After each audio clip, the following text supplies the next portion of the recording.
I welcome all the members and the delegates who have joined. I also welcome the dignitaries of the Kasoga office, especially the President Ma'am, Rajashri Ma'am, and all the senior members. I'm looking out for Shobha Gudi Ma'am will be joining now. Thank you everyone for joining this webinar, which we are going to have on a very important topic by none other than our Dr. Manjunath Hukeri sir. Thank you, sir, for joining. And today, as we all know, that we have come across from the imaging committee since last year. We took up how the embryo develops, then the dating scans was from the basics of the machine. Nobology was taken by OK research. Then we went into the embryo, the dating scans, the and beyond it, and then how to date the scan and how to look for anomalies in the first trimester. Then we moved on to the NT scan, and now back into the obstetrics part. Today we have a very important session where most of us are doing scans with respect to the knowledge that we have. Being an obstetrician, we do our scans, we do take the biometry and all.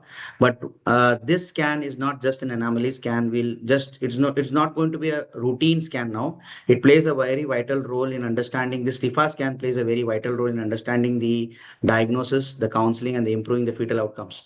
So I'm today the session will provide practical insights that can be directly applied to day-to-day clinical practice. With Okeris's expertise in this subject, he will be able to show us the important planes and what all that we have to look into an anomaly scan. Also, if you're looking or reading a report, what as an obstetrician we need to look into the report, just by not reading the reports, the final impression. So he will take over through this. Before I could, Namaste ma'am, Shobha Gudi ma'am has joined. Namaste, ma'am. Namaste, Very good namaste, evening. namaste. So, before we could begin with this session, I would request Mr. Arun to go ahead with our prayer song. We seek the blessings from the Almighty.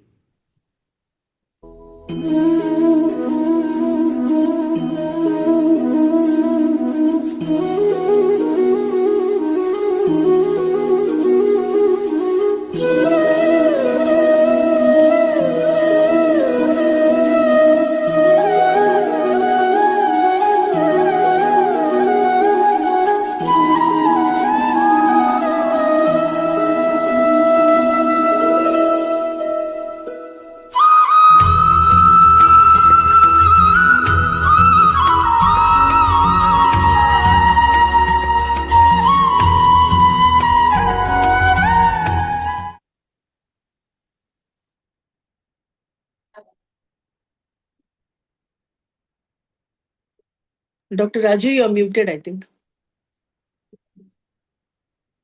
Thank you, Arun. Thank you for that. Namaste, everyone. Good evening.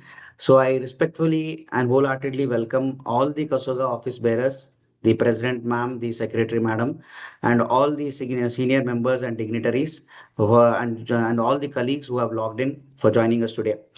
Madam and the Kosovo office dignitaries, I really want to thank them for your encouragement and support, which has continued to strengthen our academic sessions. And now we have moved into our second year. This is our 10th webinar series. Before we could move, I would like to ask Dr. Shobha Gudi, ma'am, our secretary, madam, to say a few words and we seek her blessings. Thank you, ma'am. Thank you for joining. Yeah, thank you, Raju. Very good evening, all of you. And it's wonderful to be present for yet another brilliant session by the Imaging Committee of Kasoga. What can we say? Raju Reddy has been like the magician pulling out, a new surprise every session out of his magical hat. And this time it is nothing less than the TIFFA scan. And this is actually a very dangerous and kind of, a very shaky terrain for any sonologist. And therefore, it is very important that obstetricians get used to it. And I think a very strong message will go forward from here because this is something that only a very trained person has to undertake. We have, as obstetricians, we have always felt that TIFFA scan will have pitfalls. There will be always evolving anomalies which, hit us very late in the pregnancy and sometimes even after birth. So hopefully there will be a lot of kind of, the reading between the lines and Yes, ma'am. uh, thinking about the unanticipated and the next how to get prepared for the unexpected for the obstetrician from this lecture. And I think Raju intends to do that through his faculty, Dr. Manjunath Hukkeri. So welcome, Dr. Hukkeri, to Kasoga. Thank you All the so much. very best. Thank you, Yeah, ma'am. wonderful to have you here. And over to the President, Dr. Rajesh Palati, to say a few words on this. Thank you very much. Thank you, ma'am. Thank you so much, ma'am. I request Rajashri madam to say her few words. And this madam, under madam, this is our first webinar. We seek your support. We always will do that for us, and you have encouraged us so much, ma'am. We continue to do under your guidance. Thank you so much, ma'am. We look forward for your insightful notes on this webinar. Thank you, ma'am. Well, pranams, everybody. And Thank you. thank you so much for taking up this agenda and the mission of continuing the teaching, Dr. Raju. In spite of the delay, but we could make it because we have a scheduled programs on Yes, Wednesday, ma'am. every Wednesday with the committees. And I'm so very happy that you are doing the first webinar in the committee under my presidentship. And Thank you. congratulations for that, for not having a skip in the continuity of the learning, because that is what we intend to do. Yes, ma'am. Every Wednesday, each committee, we expect to present a webinar, and we would like to mark our viewers that keep your time fixed from 8 to 9 every Wednesday. And this learning will go on in a continuity, and especially so with such renowned and talented faculty that we have in Karnataka. It would be definitely a bereavement if we cannot effectively make use of our knowledge and disseminating the skills. I feel that teaching is always learning more, and that way we can enhance our abilities as obstetrician. And we know that this, especially the anomaly scan, is a turning point in the event of the obstetric care that we can give for the mother at 20-22 weeks, exactly midway in the Yes, ma'am. pregnancy. And such a milestone scan this is for all of us. And if we have the guidelines, and if we have to say that if pregnant patient needs one scan, then what is the time? Then the teaching goes that yes, at 20-22 weeks. So that is the significance of this scan that we are going to learn today. And I'm very thankful. I welcome Dr. H. Nagaraj sir, who has logged in. Dr. Shobha Gude is always there with us for all the academic events, and all my dear delegates wide across. And we know that there is a little reschedule of this timing, and we'll make sure that from next time we'll streamline Yes, ma'am. this discipline, and so that you can mark it in your calendar that every Wednesday 8 to 9 you can look up to some event from the Kasoga platform. And Dr. Raju, the Wednesdays are not restricted for you. Any amount of scan is open for you. Any amount of timings and slots that you need Thank for the you. webinars is open for you, because we know that ultrasound now is an extension of our clinical care. It's not just merely seeing the baby on the screen, but this becomes a mandatory extension of our clinical care. Like we see the BP, the pulse, and the cardia, we have to see the ultrasound scan. So a very well taken scheme of plan, and the calendar has been so well chalked out by you that you're sailing us through all the trimesters and seeing that we achieve the best of our knowledge for deliberating this webinar. Thank you so much, and wishing all the speakers even in the future a very best of luck. And we are accommodative, not necessarily that we'll be restrictive. I would like to have more programs under your bannership, because we have to continue this and take it forward till the ninth month, and also the Doppler scans which needs to be included. Yes, ma'am. So I'm Yes, ma'am. sure that you have curated a good program for the tenure, and all the very best. And I welcome all the delegates who have logged in. Happy learning. Thank you. Thank you, ma'am. Thank you so much for your encouragement and blessings, ma'am. Definitely, we look forward for more sessions. So I apologize that to say that we have rescheduled this, but as madam is telling that that all committee webinars will be having it in Wednesday. You please mark it. It is between 8 to 9 on every Wednesdays. I also welcome Dr. Nagaraj sir for joining us today. Thank you so much, sir. Before I would like to share the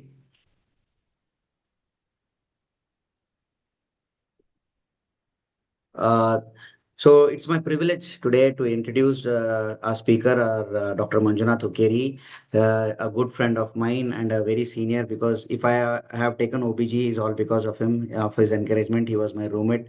He told me that no, you have to sit and read, then definitely you will make it. So I owe him a lot in my learning. So he also has pushed me my interest in ultrasound. He is my guru in most of my learnings in ultrasound. Thank you so much, Manju. He is a fetal medicine. He is assistant professor at Department of OBGY and in Jain Medical College, our alma mater. Then he is a consultant, fetal medicine consultant, as well as a OBGYN practitioner in the same hospital, KLE Belgavi.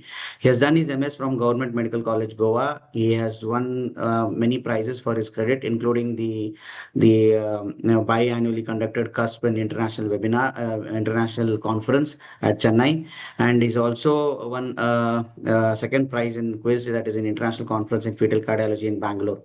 So he is an executive member of the Belgaum OBGY Society. He is a present secretary of the Imaging Society of Kasoga, and he is a member district monitoring of the PCP and India conferences. He is well known for his practical approach to fetal imaging and dedication towards academic teaching. We are grateful to have him today to share his expertise on TIFFA scanning. Thank you, Manjunath Okeri sir, for joining us. I now invite Manjunath sir to share his screen, and thank you for giving this time of your valuable time to educate us on this important topic. The stage is yours, Dr. Manjunath. Thank you. Thank you so much, Raju sir. Uh, is my slide okay?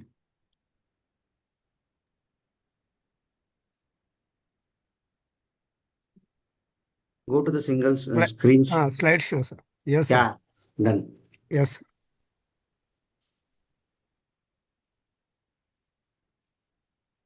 Okay.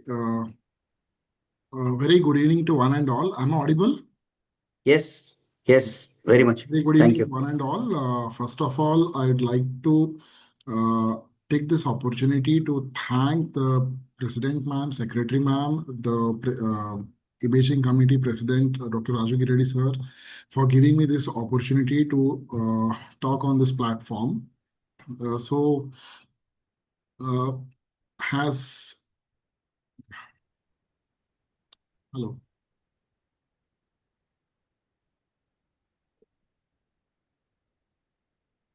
The subtitle.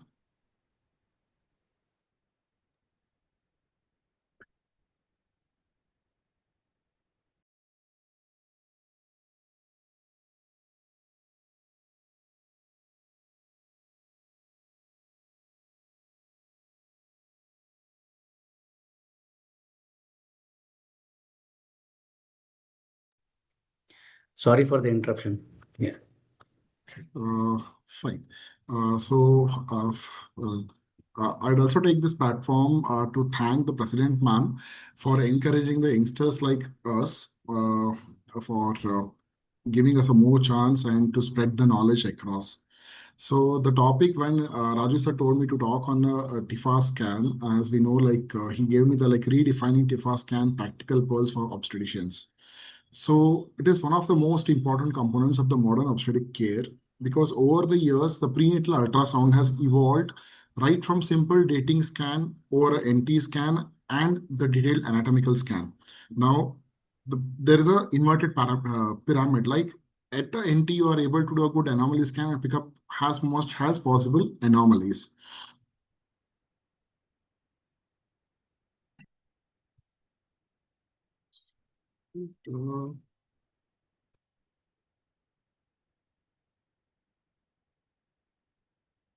Yeah. So I have changed this slightly. What I would call this as is a pragmatic approach. So pragmatic approach to an anomaly scan. So what actually is a pragmatic, practical meaning means pragmatic means you have to be a very practical, be in a way that rather than a theoretical consideration. It is like if you search a Google, the pragmatic means dealing the things sensibly and realistic in a way that is based on a practical rather than a theoretical. So maybe in the next 45 minutes, I'll be more practical rather than being on a very theoretical. So when I decided to take this talk on this mid-trimester scan, few things came to my mind. So has why we should be more realistic and practical, because majority of the ultrasounds, whoever is practicing OBGYN, they do themselves the ultrasound, right from dating nowadays, NT1 anomaly, growth Dopplers. So majority of the obstetric ultrasounds are performed by the OBGYN.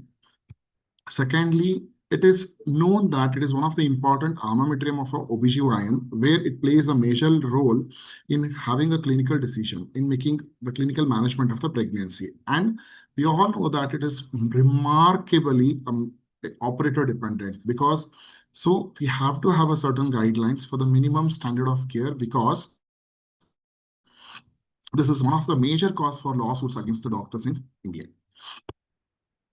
We all know practically, whenever we miss any scan, any anomaly at a delivery, or a patient comes to us with a history of anomaly scan, history of anomalous baby in the past, the first thing that we ask patient is, where was your anomaly scan done? Like, this is the practical question.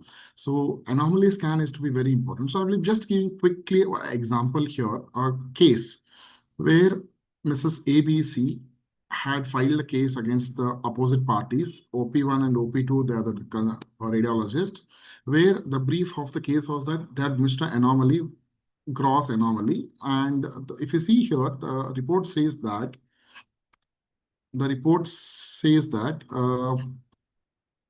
the fetal spine, trunk, limbs are normal. Even anomaly scan done at 21 weeks is normal. And then again, the same doctor has done an anomaly growth scan at 32 weeks. And in that, it is blanketly given fetal spine, trunk, limbs are normal. So severe oligoamnios, fetal spine, trunk normal at 32 weeks. So what is the medical negligence? Baby was born with an anomaly. So the anomaly was like female baby was born, which was not developed fully. This is what the parents accused, like the kidney, left arm was not developed, and even lungs were not completely developed. So what did the expert say? Is that expert said that it was a medical incompetence and gross medical negligence. This is what the expert opinion said. So what was the damage given? So it was a 1.5 CR. So however, the opponent parties went for the higher court, and they set up a committee where three expert opinions were taken, and all of them, the standard textbook they quoted, and they say that the detection rate is almost about 60 to 50%, where one of the largest available study that is called as a radius study, that is routine antenatal diagnostic intrauterine sonography study, the detection rate before 24 weeks is just 16%. Then what did the NCDRC observe? That is National Consumer Disputes Redressal Commission said that they have categorically opined that it was a routine obstetric scan. The obstetric ultrasound is not a foolproof detection for fetal anomalies, and it depends on the various factors. So it is, what did it say is like, so it completely says that they relied, whatever the experts were, they relied upon a routine OBGYN scan versus a targeted scan, but the silent about the ethical obligations of the sonologist. So what we come to know from this case is, whenever if you are having any doubt, it is always preferably to take a second opinion, and anomaly scan is the one which we cannot take any chance here. So we know that the medical negligence means whatever a best a routine everyone doctor does, if that is done according to the court of law, you're not held responsible.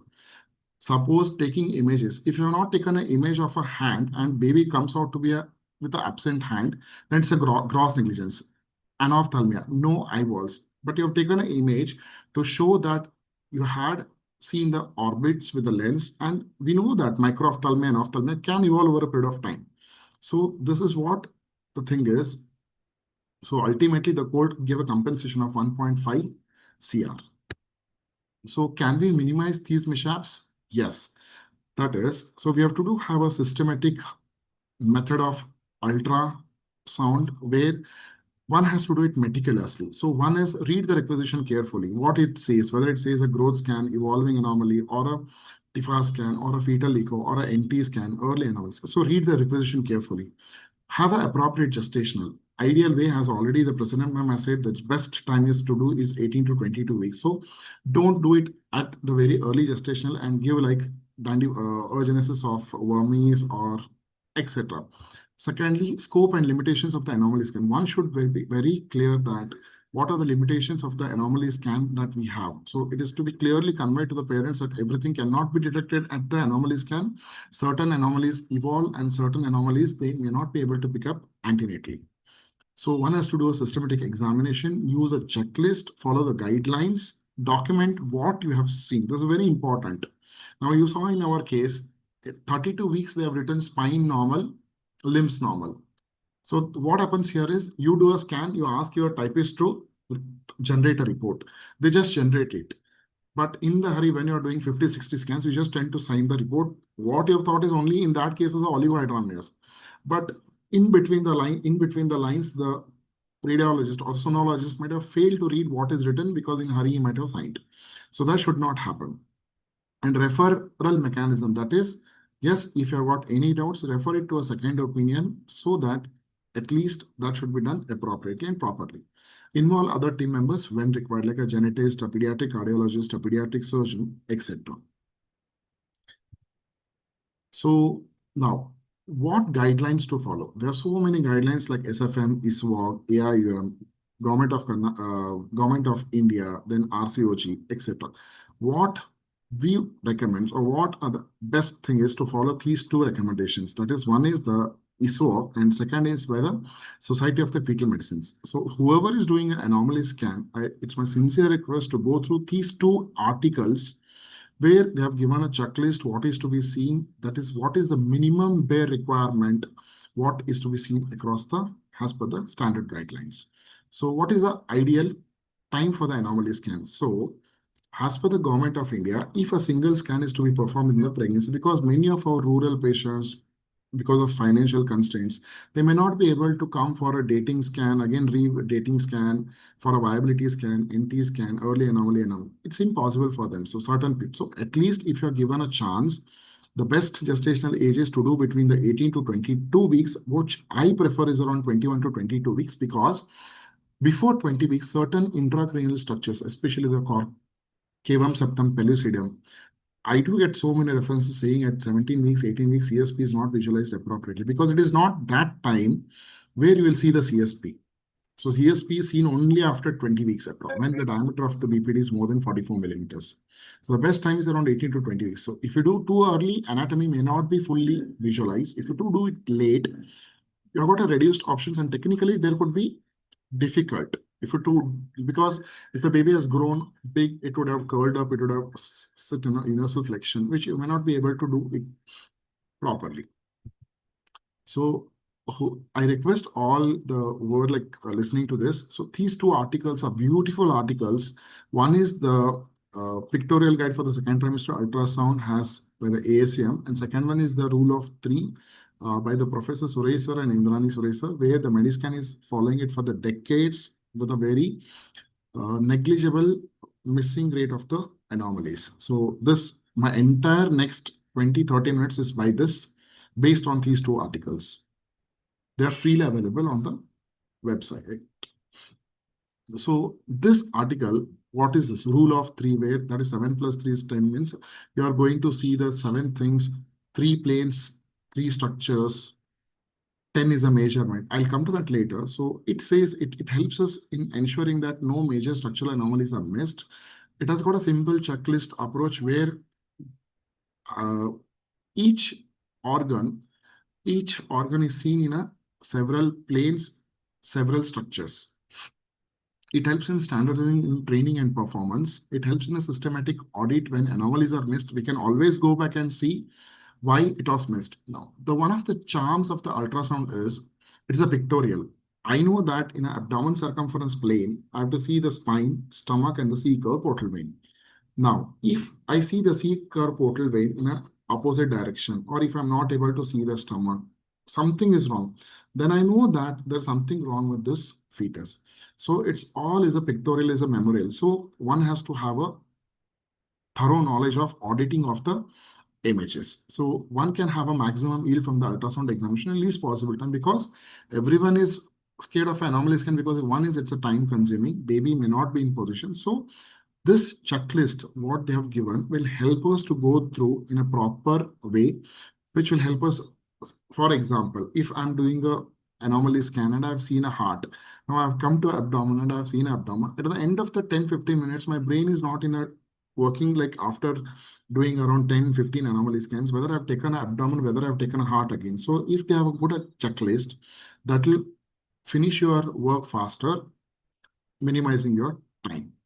So the objectives of the mid-trimester anomaly scan is to predict with a confidence the structural normalcy of the baby within a reasonable limits of expectation, to identify severe and lethal abnormalities, and to raise the suspicious of abnormality which would warrant further or a serial scans. I would like to say that the anomaly scan is no longer just about detecting the gross structural defects. It will help us to influence the pregnancy management, delivery planning, neonatal preparedness, helps us to counsel the parents in the outcome, genetic evaluation, and in few selected cases, it even help us to do the fetal intervention. For example, if you have done a twins scan, DCDA twins, where one is anencephaly, other is normal baby, you can just reduce that anencephaly baby, so that because twins itself is a risk factor for the preterm anencephaly leading to hydramnios, again precipitating the preterm. So definitely anomaly scan will help us to have a optimal and a better perinatal outcome.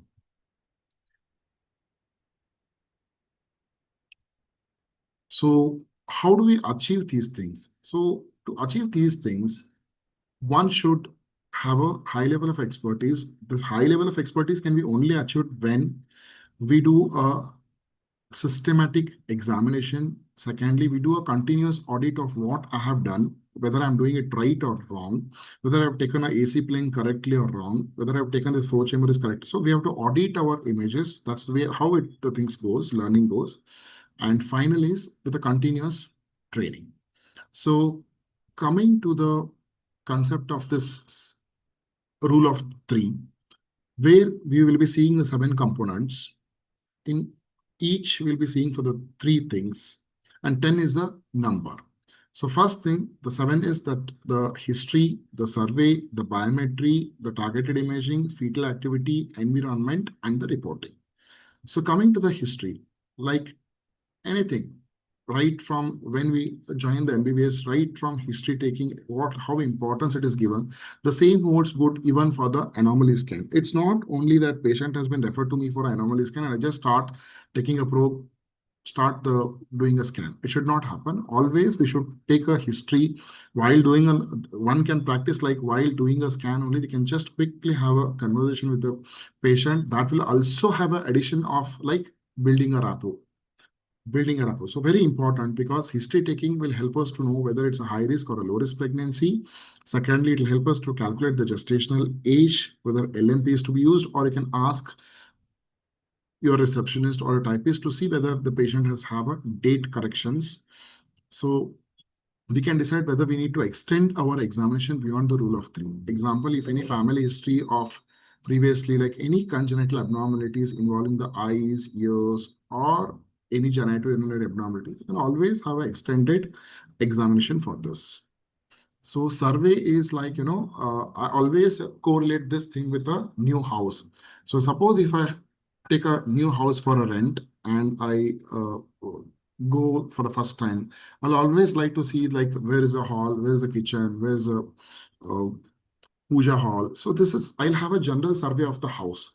So exactly the moment I keep a probe, I should not just go and jump and start taking the images. Always take a few seconds, take a few minutes, couple of minutes, see through the abdomen, the entire survey, like how many fetuses are there, whether the fetus is alive or no, where is the placenta located. If the placenta is located low lying, I'll always tell my receptionist to say, remind me that I have to do a TVS for this patient. And subjective assessment of the amniotic fluid, like whether the liquor is appearing subjectively increased or decreased, and the lie and the position of the spine. This is very important because I have to know the situs. Once I know the lie and the position of the spine, once I know the situs, then only I can know which is right, which is left, and then I can proceed with my further scanning. So next is the biometry. The mandatories, the biparietal, head circumference, abdomen, femur length, transcerebellar foot length, and the extended includes your aneuploidy markers in the form of lateral ventricle, nuchal fold thickness, the humerus length, plus your cisterna magna. So the things will go on. So now why it is called as a targeted imaging? So the targeted imaging, this is one of the most important crucial step in the second trimester scan. The rule of three approach helps us to visualize the three anatomical landmarks in each part or a plane of a section. So this is called as a TIFFA scan. The mid-trimester anomaly or anomal scan is being replaced by the TIFFA scan, that is targeted imaging for the fetal anomalies, where you are targeting each and every organ of the fetus to see in the depth. So you're going to see the head, spine, face, thorax, abdomen, limbs, and the heart. So I said, like, before going for any scan, before proceeding further, the first thing what I would like to do is look for the situs. Whether situs is solitus, that is a normal situs, means left-sided structures are present on the left side, the right-sided structures are present on the right side. Or it's an inversus totalis, because then my right left becomes completely opposite. Inversus totalis is it's an exact mirror image, or it's an ambiguous, where few structures that are present on the right side or on the left side on the right side. So it's a few structures, not the entire thing. So it's called as a situs ambiguous. So you can see here in this image how to know whether the situs is normal or abnormal. So always before we start for anomaly scan, one has to look for a situs. Now, I will not say what I have picked or what I have also missed few of the things which I would like to tell here, that in a mid-trimester anomaly scan, I could able to pick up a situs inversus totalis, which I have missed in the NT scan. So if you started doing from the early, your checklist, you can include these things right from the NT scan. Probably the chances of missing these things will come down. So if you see in a breech presentation, what is a classical teaching? What goes is, this is the AC plane. You can see here, this is the spine, this is the stomach, and this is the C curve portal vein. So yes, P plane, that is spine, stomach, portal vein, it goes in an anti-clockwise direction. It goes in an anti-clockwise direction. So here you can see it's in a breech presentation, whereas in a cephalic presentation, it goes in a clockwise position. That is spine, stomach, and the C curve portal. You can see it's going like a clockwise direction, this SSP plane. So in a case of a breech, the stomach, what I said, spine, stomach. So stomach, if it's going in an anti-clockwise so this becomes the left, that becomes the right. So here you can see here, down is the left. You can see the cardiac apex is on the left. So this is a normal situs. Same for cephalic. It should go clockwise, spine, stomach, and the C curve portal vein. So this becomes the left, up becomes the left, because it is going in a clockwise. Now, I'm sorry that I'm not put any abnormal images because of the lack of time. Probably some other time I can definitely show the abnormality in each and every what we are talking of now. So you can see here, this is the left. So you can see the cardiac apex is also on the left. So this is a normal situs. Suppose here, if this apex is downwards, then it becomes a situs ambiguous. If this is also down, stomach is on here, apex is here, then it becomes a situs inversus totalis. Coming to the head. So in the head, we are going to see for the three planes. One is transthalamic plane, transventricular plane, and transcerebellar plane. In each plane, I'm going to tell you what are the important landmarks that we should always look for before we take the measurements. So transthalamic plane is a plane which is used to measure the biparietal diameter and the head circumference. So in this plane, we always look for the symmetry of the skull. Secondly, we look for the mineralization of the skull. If there's a hypomineralization of the skull, like in conditions like osteogenesis imperfecta. Now, before I pause here, this is called as the near field. This is called as a far field. So in the near field, because of if this is well mineralized, the near field is not seen so clearly. You can see this lateral ventricle is obscured, where this lateral ventricle is seen very clearly. So this is a distant far field. Because of well mineralization, this near field is not seen because of the reverberation artifact. So one has to look for this. This is how you come to know that this skull is well mineralized. If I'm able to see this lateral ventricle, which is close to the probe, that is called near field, also very clearly, then there's definitely suspicious of a hypomineralization. So in a transthalamic plane, this is used to measure the BPD and the head circumference. You see for the symmetry of the brain here, both the halves of the brain are equal. You see for the integrity of the skull. See for the suture lines here. These are the suture lines, which you can see here. This is a corresponding line diagram. So to measure the BPD, it is from the outer to inner or outer to outer. What guidelines majority says from outer to inner, because here in the distant, because of the artifacts, because of the shadows, you'll not be able to clearly define the outer edge. Now you can see here in the mid, in this plane, this box shaped is a CSP. This hyperechoic white line, which is interrupted by this rectangle shaped box, is called, this is a white line. This white line is a midline falx. This is interrupted anteriorly by the CSP, and posteriorly it is forming a arrow, what we call as the arrow sign. That's the thalamus. So BPD is measured the maximum diameter of this thalamus. So what we should see, the important points. So coming to the next plane is a transventricular plane. In the transventricular plane, again, it is same as that of a transthalamic plane, but in difference in the transthalamic and transventricular is here the CSP is very clear. In the previous image, yes, some people, they may not include, some people they may include in measuring the BPD. That's the only difference. Here, transventricular plane is used to measure the ventricular size. Ventricular size is measured at the opposite to the parietal occipital fissure. This is the parieto-occipital fissure here. So it is measured perpendicular to the glomus of the choroid plexus. So this glomus is a maximum thickness of that, whatever the choroid plexus. So you measure it here. So the maximum diameter, the maximum width, the maximum diameter is, transventricular diameter is 10 millimeters. Anything more than 10, you call it as a ventriculomegaly. You can see here. Now this lateral ventricle is not seen very clearly because of well mineralized skull. So when you measure a ventricle, there are certain criteria. That is inner to inner. The image should occupy at least the 75% like how it is shown here, and it should be very clearly. These are the only three important structures to be seen. One is the CSP, midline falx, the lateral ventricle, and the glomus. And it is to be measured opposite to the parieto-occipital fissure.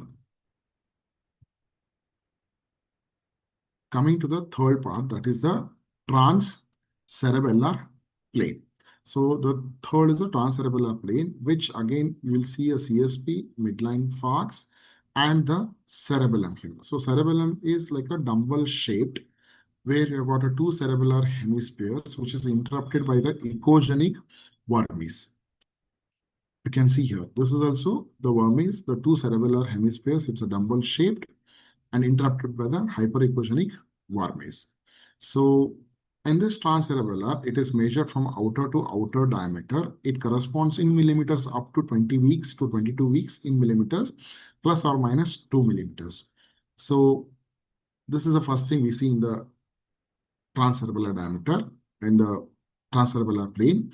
Secondly, we look for a cisterna magna. Cisterna magna is seen from the outer surface of the cerebellum to the inner surface of the occipital bone. And finally is the nuchal fluid thickness. What we see is from the outer surface of the occipital bone to the outer surface of the skin.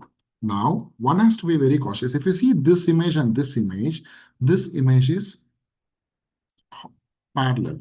So this image parallel to the ultrasound beam, but this image is little oblique at around 15 degrees. So what is recommended is, best is to see at the 15 degrees to make sharper, to make the occipital bone very clearer, and it reduces the artifact, like, because of that broad beam width artifact, because of the ultrasound, if you put it parallel, you may look the skin has a thick. So you'll have a false measurement. This is one of the commonest pitfalls and the mistakes what we do. And commonest cause for increased nuchal fold thickness is not the downs, it's a technical error. So one has to take with the 15 degrees tilt here. Here you can see this.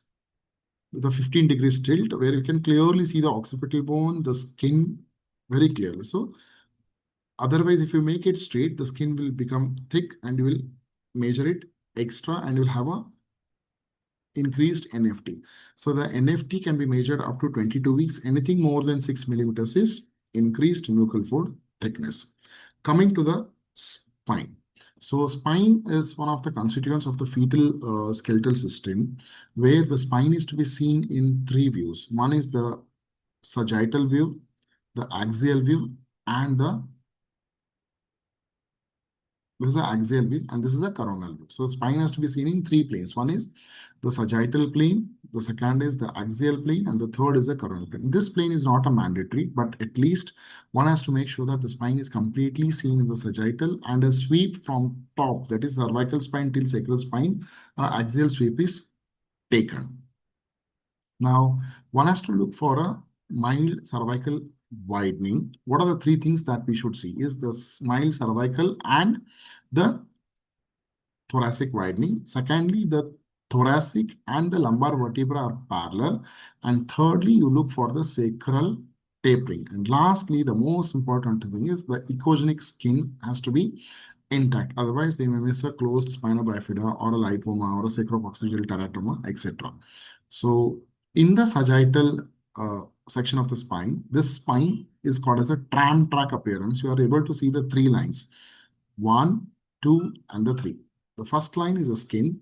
The second line is the lamina of the vertebra. And the third is the body of the vertebra. In the axial section, any point, now these kidneys are there. So it is at the lumbar level. So what you can see here is it is forming a triangle. It is forming a triangle with the 3 ossification centers. So this, in case of any open spina bifida and all, there's a splaying of the vertebra here, which will have a depression here. This is again a sagittal section on the of the spine. Now, one of the tip I will say, or this is one of the favorite machine settings which one has to do here. If you see this spine, you are able to see each and every vertebra very clearly. Now, what I've done here is on the ultrasound machine, some machines call it as a SRI, some machines call it as a eye clear view, company to company. So this has to be kept off, SRI, that is speckle reduction imaging. This has to reduce the speckle. This, when you put it off, you'll be able to see each and every vertebra very clearly. If you don't keep it off, then it looks like a one other joint like. So it will be technically little difficult. So this image looks a little smoother. So one can always change the settings and make a own spine presets. Now, what is a tip to see in a spine when this baby is in a breech position? Now you can see here, this is the head, that's the cervical spine, lumbar. Now sacral spine. Now sacral spine is technically difficult for me from a trans-abdominal scan, very much. Then I can't ask the patient to come again after 3 days or 1 week to only to see the sacral spine. So what best I can do is, so let me check actually, why this clip is not playing. Yeah, you can see here. Rajesh sir, you're able to see my cursor arrow? Yeah. No, Yeah, no. here Cursor I'm not able to see, but the image, the video clip is playing. clip is not playing. Okay. It's playing. Okay, fine. So you can see here in the sacral spine, when I did a TVS, I could clearly see the sacral spine. So this is one of the practical points which we all have to inculcate in our day-to-day practice. If I'm not able to do a sacral spine trans-abdominal, just do a TVS and finish it off. Coming to the thorax. So thorax is one thing where there are 3 organs. That is the left lung, right lung, and in between is the heart. So each occupy the 1/3 of that. A normal heart should not occupy more than 50% of the thoracic size. Next comes to the face. So face has to be seen in the three important views. One is the sagittal view, the axial view, and the coronal view. This is the anterior coronal view. This is a mid-coronal view. Sagittal, what I'm able to see here. So what are the important things that I'm going to see in the faces? The orbits, the nose, nostrils, and the lips. So in the axial view of the face, I look for the two orbits. This is a nasal bridge. Now, two orbits, between the two orbits, the nasal bridge, everything is equal to. So A is equal to B is equal to C. This will help us to rule out hypo or hypertelorism. At the same time, I should clearly see the two lens. That is, they are the hyperechoic rings what we are able to see. Now I can see it's a ring with a center dark, hypoechoic. So that's a normal lens. If entire thing looks white, hyperechogenic, then it's a sign of congenital cataract. In this view, that's a sagittal view. What we look for is a nasal bone, the maxilla, and the mandible. If I draw a line, dash, dash, dot, this line touches all the things in a straight line. This clearly says that there is no subjectivity. There is no micrognanthia or a retrogranthia, because each and every anomaly we cannot calculate the jaw index and all. So this grossly gives me this. You can see here the nasal bone, the maxilla, and the mandible. Everything, if I draw a line, is touching one another and it is straight. Next, coming to the coronal view. This is the anterior coronal view where you are able to see the philtrum, the ala of the nose, the two nostrils appear as a hypoechoic, the upper lip, that's orbicular, is oris, black, and the angles. So this helps us to rule out the cleft lip. This is the image of a premaxillary triangle. Some people call it as a retronasal triangle, which is formed by the maxilla. It's a triangular, okay? It's a triangular area which is formed by the two nasal bones on the sides of the triangle and a premaxilla as the base of the triangle. This completeness helps us to rule out a cleft palate. Now, if you see this image, in this image, you can see here a small defect which I have suspected. Okay, but one has to be very careful when you suspect, because a cord in front of the mouth can give a shadow like this and it can lead to a false positive cleft lip. So always, whenever you suspect a cleft lip, put a color and see that it is not an umbilical cord. And see here the 3D rendering and a color that itself is telling us that it's a cord and it's not a true cleft lip. Coming to the cardiac, which I've already spoken about the situs. So the cardiac examination is incomplete without commenting on the situs. So in the cardiac, what we see is the four-chamber view, the outflow tracts, the three-vessel view, and the three-vessel trachea view. So if you see here, this is a apical chamber of the four-chamber view, apical view of the four-chamber view, where you can see the left lung, the right lung. So what are the things that you look here? So what are the things that you look here? You can see here the left atrium, the left ventricle, the right ventricle. It's a corresponding anatomical specimen. The right atrium. This is the interventricular septum. This part is called as the crux of the heart, which is formed by the septum primum, the two atrioventricular walls, and the interventricular septum. If you notice between the two valves, you can see here the tricuspid valve is slightly placed apical than the mitral. And you can see the two pulmonary veins. In a four-chamber view, you should be able to at least see the two pulmonary veins draining into the left atrium, because this at least tells us that there is no TAPVC, but it cannot tell us that whether it's a TAPVC. And thirdly, always look for this vessel. This is the descending thoracic aorta, which is just behind the pulmonary veins. In case of a TAPVC, one of the indirect and the most reproducible sign is this there's a confluent vein here. So the distance between this confluent vein and the descending thoracic aorta. Here you can see there is hardly any gap here. So that distance will be increased.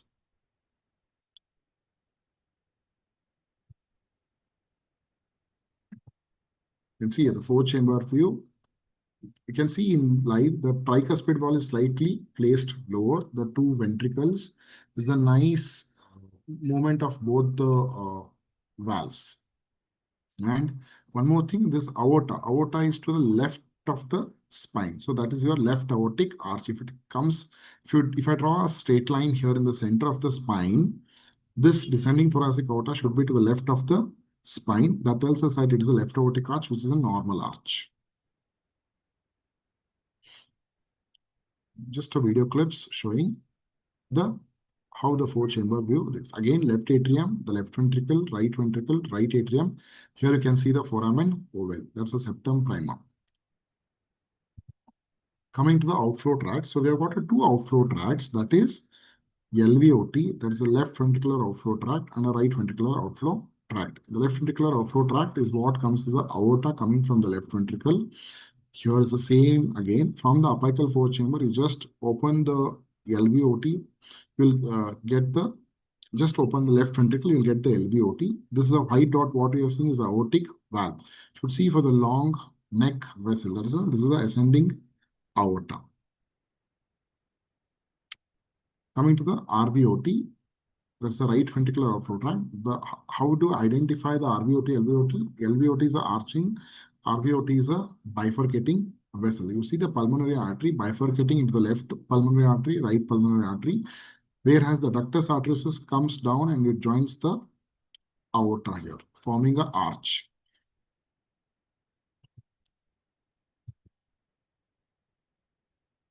This is a three-vessel view where from the apical four-chamber, we just go up, we'll get the three-vessel view. Three-vessel view is at the neck, where you will see the pulmonary artery, the aorta, the superior vena cava. This is from left to right.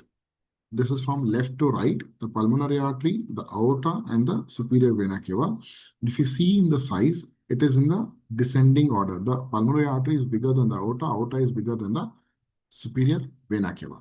This is the arch which I told, that the pulmonary artery which comes and joins, which bifurcates. Another branch goes, that is the ductus arteriosus, comes and joins the arch of aorta. You can see here, this is the nice arch view what we take in the heart when we are seeing the heart. This is how it looks in the specimen. Beautiful specimen showing the ductus arteriosus joining the aorta. And this is the place where you see the coarctation of aorta. That's the isthmus.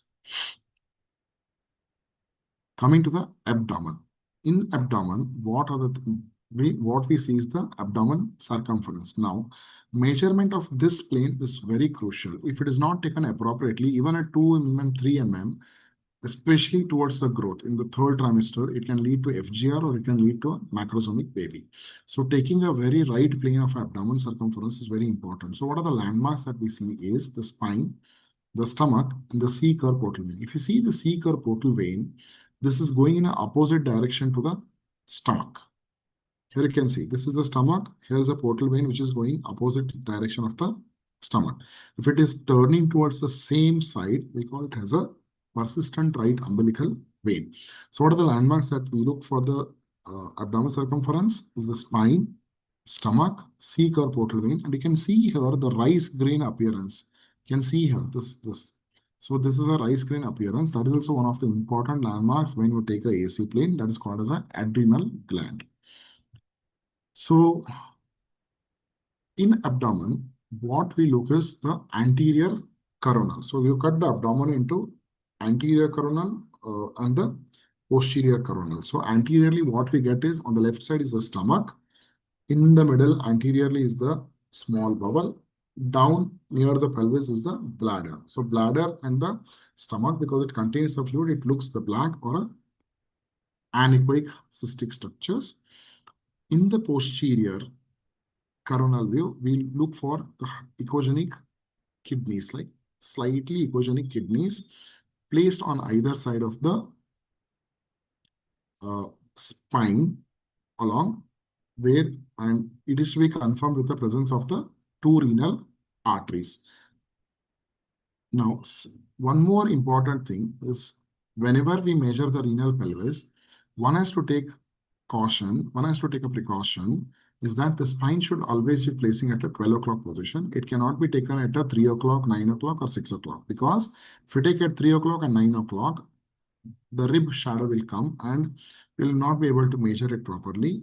And if you take it at the spine at a 6 o'clock position, ultrasound has to transverse to the long tissues, to long tunnel. So it will again attenuate the ultrasound wave. So clearer near view, you measure the renal pelvis. Anything more than 4 millimeters up to 28 weeks is mild renal pelvitis. Coming to the extremities. So extremities, what we see is the three segments. What are the three segments we see? Proximal, middle, and the distal segments. And always, whenever we are doing a scan, one has to observe for the movements. That's a flexion, extension of the limbs, because that rules out the arthrogryphosis. Secondly, one has to look for the open hands, not to look for, like, if you are suspecting any persistently clenched hands and all, because that points towards a trisomy 18. So one has to look for the proximal, middle, and the distal. That's the humerus, that's the radius and ulna, and the carpal and the metacarpals. So what best practice we can do is, on an ultrasound machine, we have got 4 quads. Like you can see here, this is a dual image of a right and a left hand. So whenever I'm looking for the limbs, what I follow is I take a quad image, that is 4 quadrants, how we measure for AFI.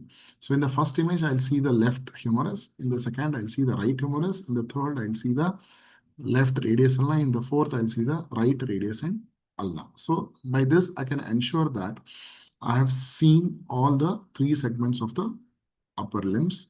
Similar follows this also for the forelimbs. You can see here that one, that's a distal femur, proximal femur, one leg, other leg, and both the feet. So these are the things these are all the small practical points which will help us that we have not missed looking at the extremities. And coming for the umbilical cord. So one has to look for the umbilical cord is, one is the cord insertion and the 3-vessel cord. So cord insertion at the fetal side and at the placental side.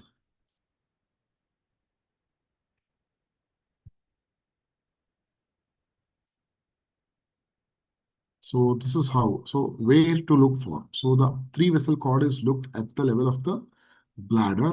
These are the 2 umbilical arteries going on either side of the bladder. In case of a single umbilical artery, you will see only one vessel going across. Coming to the cervix. So as we all know that cervix is one of the important cervical measurement is one of the important tool for predicting of the preterm labor. So there are certain guidelines, there are certain criteria like how to measure the cervix, in what way, how. I'll come to that later now. So what are the things that you look here? You look for the cervical length. You look if the placenta is low lying. You look for the relationship of the lower edge of the placenta to the internal os. Now, if you see here, there are 2 ways. We all know that there's a transabdominal way and a transvaginal way. The gold standard is a transvaginal way. There is no way. I'll show here an image. See here. You can see the funneling here where the transabdominal.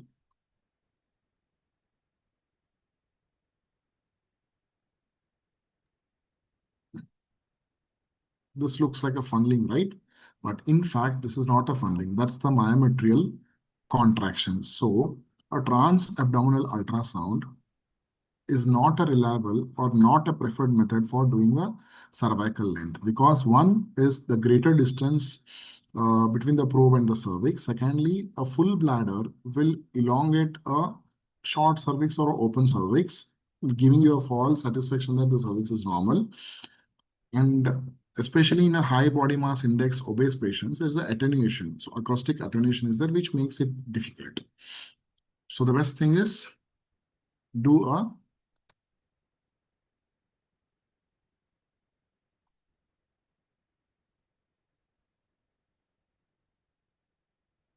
do a transvaginal ultrasound. So where you look for the posterior lip of the cervix, the anterior lip of the cervix, then the cervical canal. You can see here, the criteria are the cervix should occupy the 75%, the bladder should be minimally filled. You should see the internal os, external os very clearly. Both the anterior and the posterior wall of the cervix should be equal. The cervix should occupy the 75% of the screen. That I'll come to that now.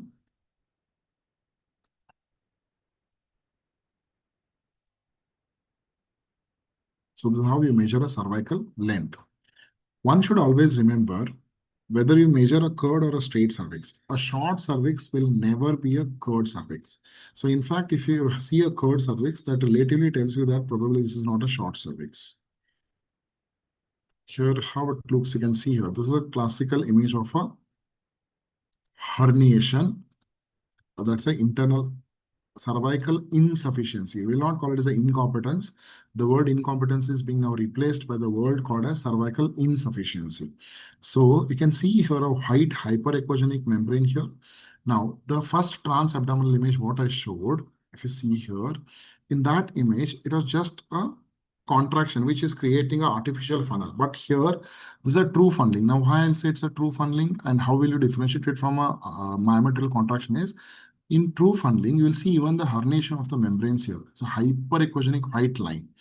This is the true funneling. So you can see this is the available length of the cervix. So the prerequisites for doing a transvaginal ultrasound for a cervical length assessment is the bladder should be empty. Patient should be given a semi-recumbent legs. Preferably, you give either a wedge below the buttocks or get the patient to the edge of the table so that you can manipulate your TVS probe. Yes, of course, there is no doubt we have to use a high-frequency transvaginal ultrasound because it is close to cervix. One should always introduce the probe into the anterior fornix with the longitudinal axis of the orientation. So what are the required structures? That's the inferior bladder border, the external os, endocervical canal, the internal os. One should give a minimal pressure so that both the cervix slips are of the same width. Magnification 75%. Measurement, you take 3 measurements between the external os and the internal os, and you take the shortest one. All of us should take ideal, what the recommendation guidelines says, ISO guidelines says, you see it for the 3 minutes. Now, why? Because cervix is a dynamic structure. Now, I've done a TVS, I might have got a cervix of 3.2, 3.3. The moment I remove the TVS probe, patient walks around, in the next 2 minutes, there might be a funneling which I have missed. So it should be observed for at least around 3 minutes. And during the maneuver, you ask the patient to strain, do a Valsalva manual, or you give a gentle fundal pressure so that it stimulates the uterus. And it, if there's a funneling or opening, definitely it will obvious. Then whenever you see a sludge or a debris in the amniotic fluid, that itself will tell that it is probably the infection. So pitfalls, avoid full bladder. I told you why. So the lower uterine thick segment, which we saw in a transabdominal clip, that it is leading to a false funneling. So always better do a transvaginal. Coming to the Likert assessment, yes, there is a subjective and objective assessment. So one should always tell that how the subjective Likert looks and how the objective looks. Objective is what you measure. So up to 28 weeks, preferably, it's a single vertical pocket that should be given, because when we measure a AFI, we divide the abdomen into 4 quadrants. 1, 2, 3, 4. The midline is in the xiphisternum to the pubic symphysis, and the horizontal is at the level of the umbilicus.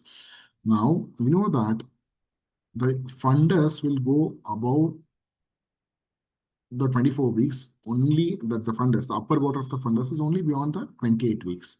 So there is no point in measuring the AFI at 20 weeks and giving a oligohydramnios, because you can see here below the 24 weeks, you cannot have a 4 quadrants. So best is give the single vertical pockets.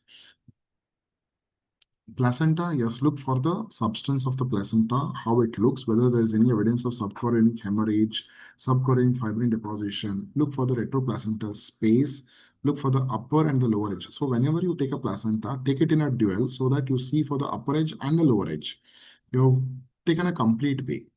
These are all the things which have to be done in an ideal way. This is only to minimize the error. Even in the best of the best hands, even if you do in the proper way, things can be still missed because we are all human beings.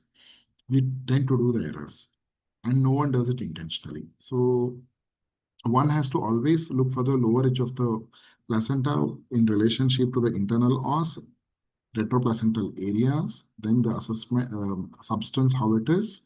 Because sometimes in a IUGR case, we can see there's a gross villus edema and they give it as a placentomegaly. So these are all the things which will really help us to see. And nextly is the reporting. The reporting, it's individuality. Some people use various software, some people give their own templates. It is individual. But one thing which I recommend all of people who are doing an anomaly scan is they should follow a checklist. If you see this checklist right from the patient's age, gestational age, how the gestational age is assigned, whether it is as per the LMP or if it's a IVF, it's according to the embryo transfer, whether it's a single, multiple, placenta, biometry, uterines, then the each anatomy. So normal, abnormal, not visualized. Now suppose if I have not seen the limbs in a growth and evolving anomaly at 28 weeks, I put it as a cross not visualized. I put it across the report saying that detailed limbs are not visible due to advanced gestational age or unfavorable fetal position. So what you see is to be put across the report, and that is what comes to our rescue in case of lawsuits. So I take this platform to thank one and everyone for your patient listening, and I hope I made it very simple and practical approaches. If any doubts are there, I'll be happy to take it. And if I know, I'll tell. If I don't know, I'll definitely get back to you.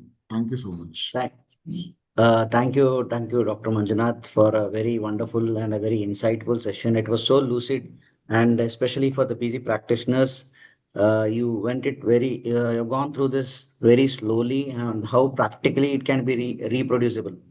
It was really a session where we need to look into the practical approaches of looking at each and every plane from the head to the toe. And thank you for this very systemic approach of imaging that we have got. I know this is more on basics.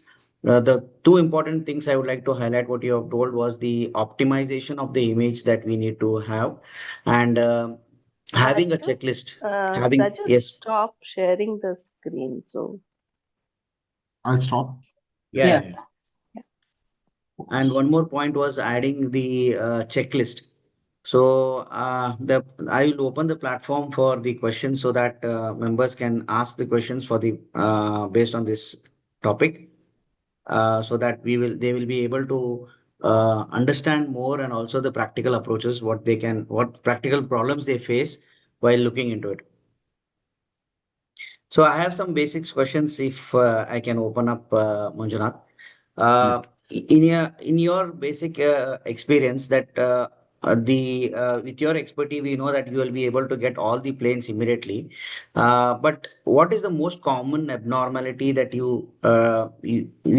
you think that we are going to miss in a TIFFA scan, and which are the areas you try to focus more? Yeah. So first of all, one should always tell to the attendants the first thing that the patient, as soon as she gets up from the couch, they ask everything is fine. The first thing I tell them, as of now, everything is fine.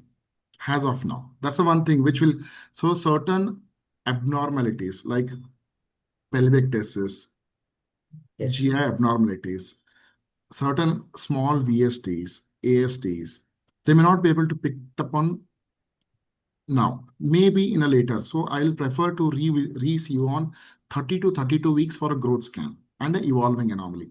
In the evolving anomaly, yes, if I've done an anomaly scan and I've looked for all the limbs, extremities, I will not bother to see for the limbs at that moment, even though you can have amniotic band syndrome and you can get the problems.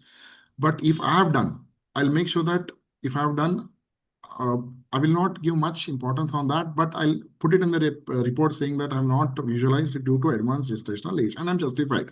But yes, other things, for especially what I've seen is the cardiac abnormality, like coarctation of aorta, ventriculomegalies, then Subtle abnormalities, subtle, yeah. like subtle abnormalities, pelvic tests. And even though I know that the pelvic test is mild, if I don't tell and tomorrow baby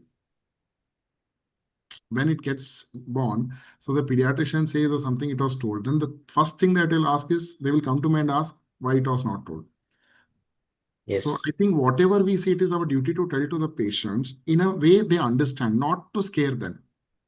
At least they know that, okay, it was told to me. Then they will, little bit, they will come down. Yeah, correct. And most important, what I, as a OBGYN, we should be very friendly with our pediatricians because majority, we being in a medical college, resident doctors, PDA, preterm, Yes. ASD. ASDs and PDS. Immediately, the next thing they come to me say that, sir, they told it's a dot hole ಇದೆ sir, ನೀವು ಹೆಂಗ್ miss ಮಾಡಿದ್ರಿ ಅಂತ. So we should tell to our colleagues that they have to Maybe tell we it can in a add a way. disclaimer. Yeah. No, it's not about disclaimer. They have to tell it in their own way. Like, okay, these things normally it is obligatory. It has to be there in everyone. I tell you, it was there in me also when I was in my mother's home. Only I'm lucky that it is closed. For you, it is not closed. It will take time because the first person who tells is a very important. The first person and the way Yes. they tell. So Yeah. counseling communication is very important. And yes, I didn't tell about the uterine artery. I apologize for this. Yes, uterine artery is a mandatory. Nowadays, it has to be done as because it is one of the important predictors for your FGR and preeclampsia. Yes, yes. It was covered in our NT scan. Yes, we definitely have to. No, even if it is done in NT scan, yes, you have to We again have to because definitely we have to second wave again do that. happens in the later stage. Yes. Yes. Dr. Usharani madam has asked role of only neurosonography in anomaly scan. Absolutely no, ma'am. It's an entire entity different. If you are, yes, there is a role of neuroanatomy only if there is a suspected abnormality. If there is a ventricular megaly or there is a partial agenesis of corpus callosum. If you are suspecting but yes, if you're doing an anomaly scan, if you've seen what I've told in those three planes, the CSP, the sulci gyre, because see, now as sir asked me like what anomalies. So certain neuromigrational disorders, lissencephaly, the smooth surface of the brain, they all evolve over a period of time. They won't come to know also. So Yeah. there is absolutely no role. Only when we find the abnormality or you have some problems in the first three planes You that we go for the detect. neuroanatomy. Yeah, and also it was a very nice point that you have brought on the angle insinuation for looking at the nuchal fold. No, because Because we last do week get a lot I've of seen some 3 or 4 references yes, only for the NFT. Now it becomes difficult for me here yes, yes, practically whether I should give it normal or no. Because see, downs cannot be picked up on the scan. And correct. for my bad luck, tomorrow if that baby comes out to be a downs, they told it was increased, you told it is a normal. So doing Yeah. an appropriate technique is really a very important thing. That is a very practical point today, and you have also shown the line graphics also based, especially on the head. Now, I request all the members, those who are actually, because most of us depend on the sonologist or the fetal medicine specialist for your TIFFA or an anomaly scan. Now, it is our part that we just not look into the reportings that they have done. You also look into the images that they have given. So you start reading the images as what Sir told. See, we do get a lot of second opinions for increased nuchal fold thickness.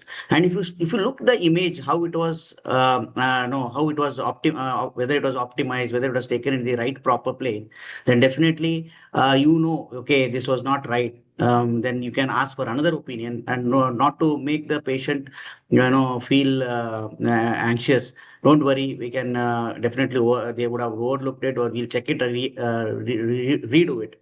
So And that is whenever very there is an increased nuchal fold thickness, so one should always put a color Doppler and see whether there is a cord around the neck. yes, Because yes, that cord will, even 1 mm, 2 mm will make a will increase the of a size. difference in giving the report. Correct. So it's So really very important. please try to look into the papers what sir has asked us so that we'll try to know what are the planes that we have to look and how properly they would have taken. So once you start reading the images from the sonologist report, then you also can make diagnosis saying that yes, I need to get a better one now. So how to, Dr. Hriday Nayak has asked how to evaluate a fetus with a transient bradycardia. We often see this in the mid trimesters. The only thing is So avoid a pro pressure, hold on, wait. yeah, Automatically it will come hold down. on. So just hold Yeah. on. Just don't get tensed. leave it off, go see other parts and come back and Yes, yes. reassess the card. The Just the very progress. anxious look on your face when you see the transient bradycardia, But when the patient should not feel more anxious than you. What has happened to my? Why is the doctor so panicked? So that is what. Uh, Ma'am, the stage is open. Any more questions you would like to add and the insights into this, ma'am, Rajeshri, ma'am, Shobha, Well, at ma'am? the outset, I think it was a very, very nice, clear, and simple, thank but you, yet ma'am. Thank you impactful so much. lecture which Dr. Manjunath has put in. Like, it was very easy to understand even for the regular OBGYN practitioners, and the planes and the measurements and the diameters and what to look for and what to screen, and very, very nicely put up, common to the understanding. Yes, just as apart from the other technical aspects, one point which you also mentioned is that the body language of the performer of the Yes, sonography, because it is said that the first connect or the first contact or the first impression that the mother carries is but the impression that she gets from the sonologist. You just happily, pleasantly say that she immediately makes that bonding with the child that, okay, my child is fine, everything is going to be normal. A yeah. little amount of concern or doubt or suspicion would put a fear in her and kind of subconscious put her on a very, very alert note about the baby. And as you rightly said, sir, you also have mentioned that how we talk to the patient is very important, and never at any given point of time express any panic or any kind of doubt about how the outcome is going to be, because we can slowly sail her through this journey even if the abnormality has been detected. Thank you so very much for bringing in all Thank you the so much, ma'am. important points of highlight. And this I Yes, read ma'am. recently in one of the articles when I was going through that how you react with the patient when you do the scan is going to give her the first impression of her child. How amazing is that? Yes, ma'am. That is also we have learned, ma'am, Ma'am, from our Adi Narayan ma'am, and sirs. I think this is a way, and I think definitely she'll come back to us for the next scan also. Yes, yes.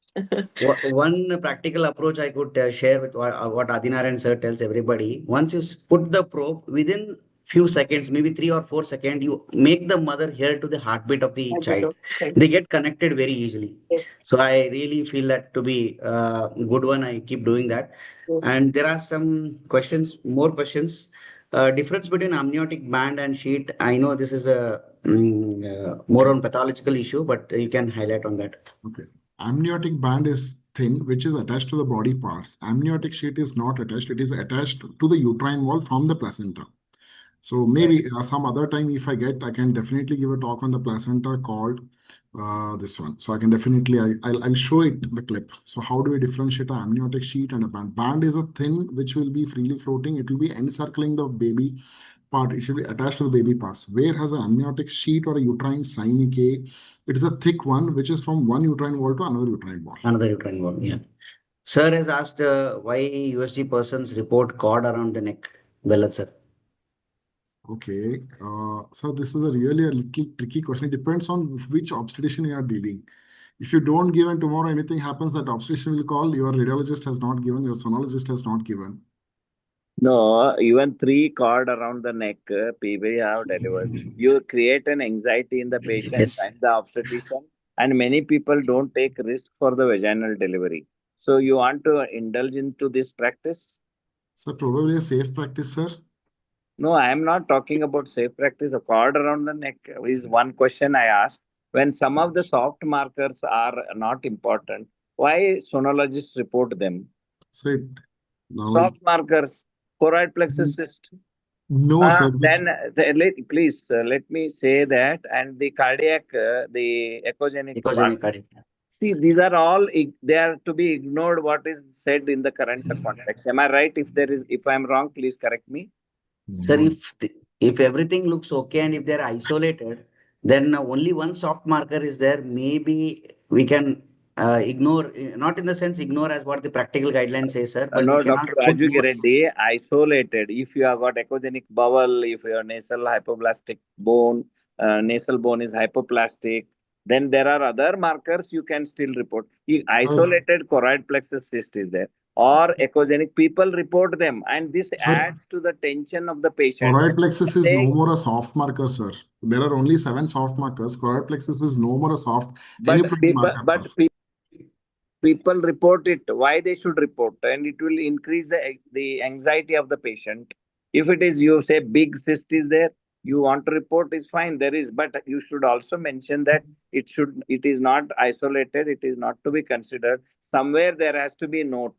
Otherwise, you have reported and they come to us and say that, sir, they have mentioned Socorat, because they also give it to their relative and they show that and come to us. So Sir, I feel I just want to know from both of you are sonology experts. See, cord around the neck, do you like to report? Number one.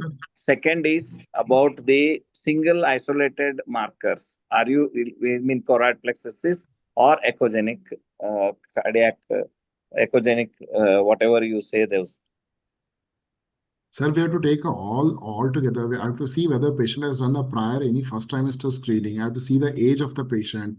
I have to see for the prior risk. So all multiple things we have to see for the clinical scenario, because ultimately we all know that many of us, maybe in our all are like, till things go fine, no one will question. No one will question the thing. Downs is missed, I baby think, comes out. yeah. It is If I really, can come in you will here. feel like a bad, like, Yeah, I missed a dose. Shobha Gudi wants to say something, but please Yeah. also, Shobha, you are basically, I am not a sonologist, nor I am a fetal medicine expert, but the patient comes and asks us, and importantly, these are some of the points I had questions and doubts on Yeah, this. correct. Yeah, That is I why I understand want that. to, Yeah. yeah, So and over the years, we have also kind of improved in our counseling skills regarding scan reports. So we are also kind of acquiring more and more finer points on how to counsel them when we see a CPC, how to counsel them when we see a cord around the neck. yes, ma'am. And what the one trick which has helped me in my dialogue with the patient is that I prefer them to do with a sonologist who is easily accessible to me, whom I know, whose work I know, and I can immediately call and connect in front of the patient when they are consulting with me and talking to them about the problem, and then telling them that, see, I have spoken to him also or to her also, and this is how it goes, and let time pass. After all, in future scans, we will see something like that. So I just wanted to put across, Dr. Manjunath. Um, First of all, did you drink some water? You have been No, talking no, for I more had, than an hour. I had. Thank you, ma'am. We take faculty for granted when they come online. We are not able to honor you in any way. Thank We you. are not able to felicitate you, but thank you so Thank you much so for much, ma'am. Thank you. taking time and speaking for 1 hour. I think both Shobha, Rajesh, he is an correct. excellent sonologist in this part. We I have know, I two know. timings, you can say Otherwise, he timings. cannot be on Raju Giradi's webinar. He can't come. Ma'am, He's not. he is my guru, ma'am. In fact, he is my Yeah, guru, both of Raju you are Giradi. calling each other guru. So I don't know who is the Shishya now. So I think Rajeshri agrees with me that we are blessed today to have both of you. Manjunath, Shobha, And Shobha, also, I have and one, one also, thing. Shobha, one I more also question. I feel have. blessed to have Dr. Bellet sir on board to Yeah, initiate very interesting discussion and correct, correct. points Thank of you. Thank you, So, Mrityunjay, for being yeah, today yeah. with Thank us. you. Thank you I so have much. one more doubt, madam. Raju, please, Manjunath, Yes. the renal pelvic diameters you mention us, and when to mention and when not to mention. Sir, when it is more than 4 millimeters in a mid trimester, from 16 weeks to 28 weeks, you call it as a mild renal pelvic sir. Correct. So Because when it is less than 4, should we don't give it. mention? No, we Huh? don't mention No, it, sir. or we don't give it, sir. We don't give it. But So see definitely, that sir, these. when I do a scan, if suppose if it is 3.3, 3.4, now when Raju sir asked me how will you counsel, like which anomalies will evolve, so I'll definitely tell the patient when she gets up from the couch, certain anomalies like especially kidney ಬಾಬರು chance ಇರ್ತದೆ. So it could be like you may have these problems may evolve over a period of time. When I know that these things are going to, because it's a borderline finding, Ah, I'll what definitely ask the ma'am, can I when I know that, now suppose if I done a anomaly scan, I know that the renal pelvis is around 3.3, 3.4. I know up to 4 millimeters it is a normal. So I don't put it across the paper saying that it is the 3.4 borderline or something. I'll give it as a normal report, but I tell the patient that yes, We'll there are monitor. certain anomalies which we need to keep a watch, like renal anomalies, intestinal problems. Cardiac. So definitely we should have a look at again back at 28 to 30 weeks for evolving anomaly. Then when they back come, definitely I would have noted somewhere in my system that okay, this is like I've counseled this patient. And if it comes back, no, they will, even if I found it and I tell it, they will not ask me a question like you have done a scan and you told it is normal, and now you're saying you've done a scan and you're saying it's a renal pelvic tesis is there. Because I would have definitely told at that moment that there is a possibility. Definitely. So we'll keep a watch on that. That will definitely get Maybe down our on. that checklist will help us, sir, because we would have noted in that when she comes back, we will look into that again and then raise the point or highlight that in the next examination. Madam wants to speak. Dr. Rajeshri, ma'am, go ahead, ma'am. Dr. Manjunath, like what would be the advice that we give for this patient when we note a pelvic tesis or a size diameter more than 4 mm, and Yes. how are we going to reassure them that this is whether it is a matter of concern or not? Ma'am, when we see a mild renal pelvic tesis, first and foremost thing we have to see for the renal system, like if your liquor and bladder is normal, majority of the times it could be due to the progesterogenic effect of the mother because of the dilatation, stasis, backflow. So and only thing what I have to make sure that the patient has done at least some sort of aneuploidy screening, like a first trimester double marker or a quadruple marker, and if patient is willing for a NIPT, because NIPT is now available at a very good price and it is accessible to everyone. So, and I tell the patient that to reassess after 6 weeks for the fetal kidneys and liquor, because as long as the liquor is normal, even at 20 millimeter, even if it's a fetal hydronephrosis, I'm not bothered because kidneys are functioning normally. So we'll have a Yes. postnatal evaluation. That Yes. same, the Dr. Uday has asked that how often would you like to monitor a patient if they have one or two soft markers and if they are not willing for further invasive or non-invasive testings? That you document it first, that they're not willing.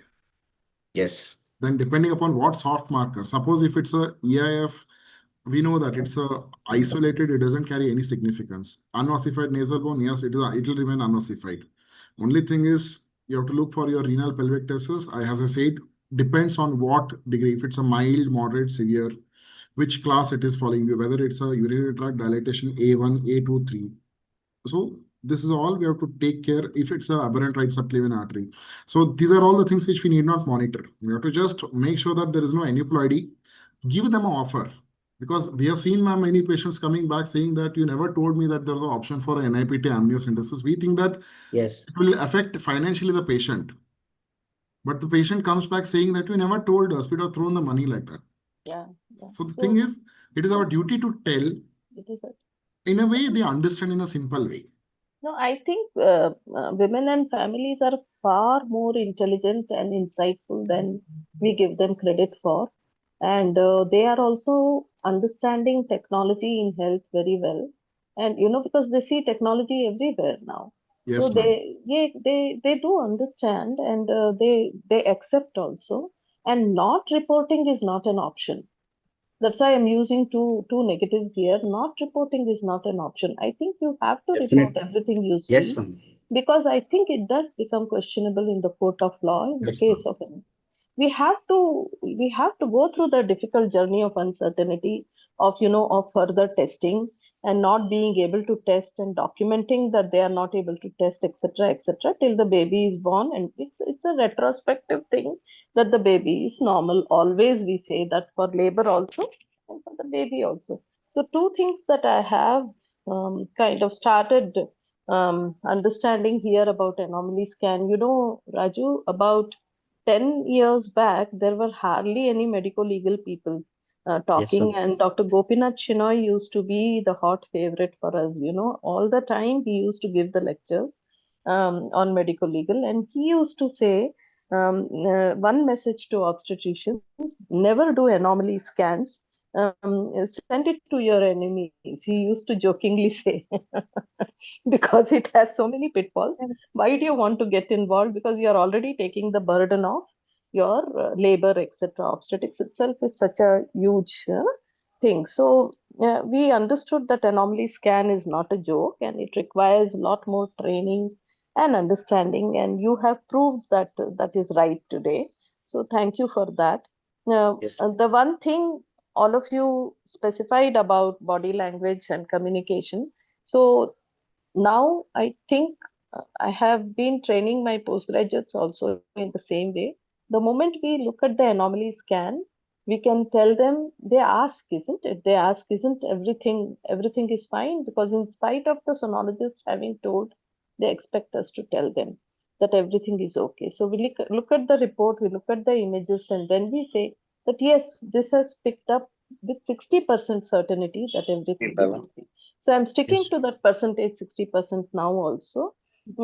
Sometimes, I will just end, Raju, one small case, which is, I mean, for the patient, it's a very big case. There was one of my colleague consultants missed meningocele, One, two, occipital occipital, no, the lower down, the lumbar and sacral Lumbosacral. area, Mhm. lumbosacral meningocele is missed.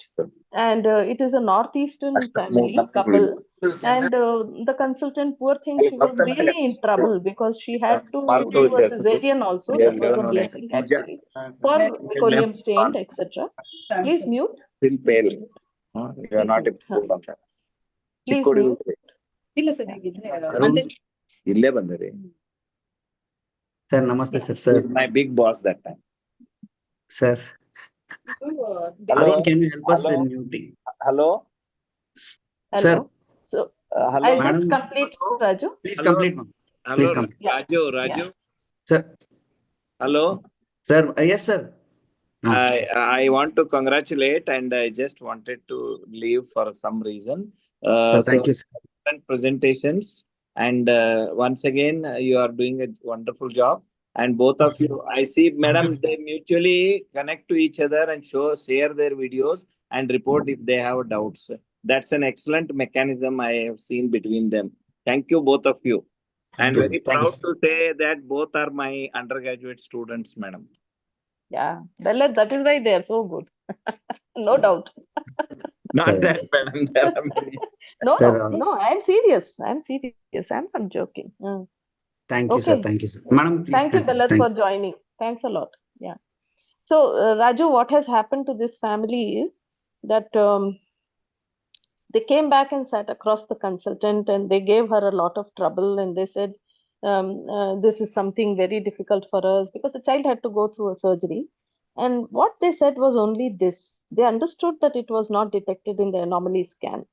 Their problem was only one. They said, if we had known, we would have been prepared, because we find it very hard to get the funds for delivery, and to get now some funds for surgery, it is very difficult for us. So their issue was financial. They said, we don't mind that that this was not detected. We understand the limitations, etc.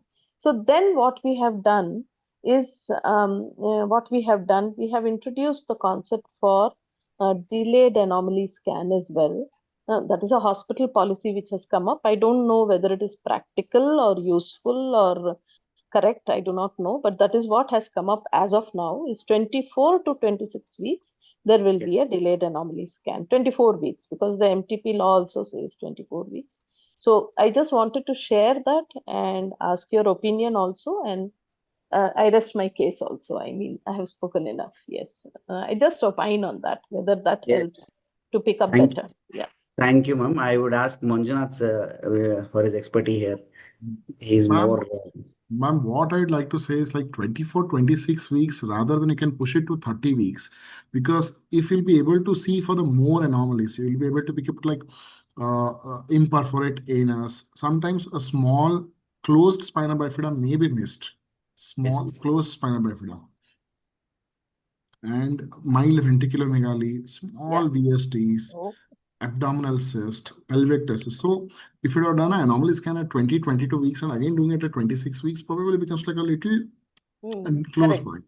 Yeah. So classical, even the ISWAG third trimester guidelines, they are pushing it to 30 to 32 weeks per now. Okay. I'll For keep that evolving. in So mind. it's an Thank evolving you. anomaly. Evolving anomalies. Thank Evolving you so anomaly. much. Yeah. Because With if the it's a, even if understanding it, that we will allow the child to be born, whatever. Yes. even if there is a suspicious of a esophageal atresia or a tracheal fistula, hydramnios, so certain times as the baby grows up, even only thing is it's all about our counseling, the way we communicate to the patients.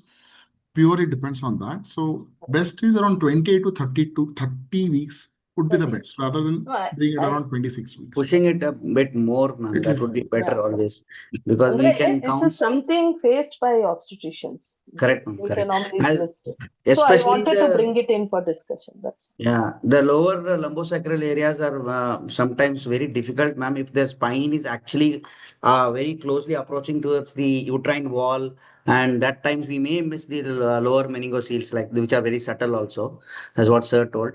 But sad for the baby, but definitely that is what they are asking was actually right. They should have got to know, but it is not always possible. We may miss, as what sir was telling, that we are all human beings. We can definitely miss many, some of the important and gross. Yeah.